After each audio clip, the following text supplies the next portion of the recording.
ni mig? I dessa tider finns det flera viktiga frågor vi bör ställa oss. Hur kan du och jag och våra vänner och våra barn lita på att det vi ser på tv och hör på radio är sant? Och hur vet vi att våra åsikter är våra egna? Hur kan vi vara säkra på att de svaga rösterna kommer till tals istället för att skrämmas till tystnad? Jag kan tala om hur. Det finns en människa vi kan tacka för allt detta.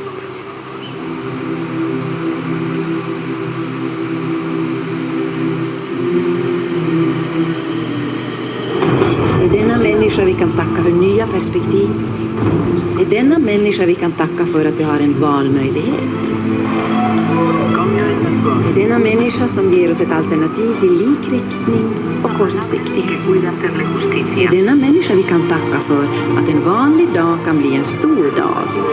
En dag då vi reser oss ur tv-soffan och säger: jag har ändrat uppfattning. Det finns bara ett ord som ger denna människa rättvisa.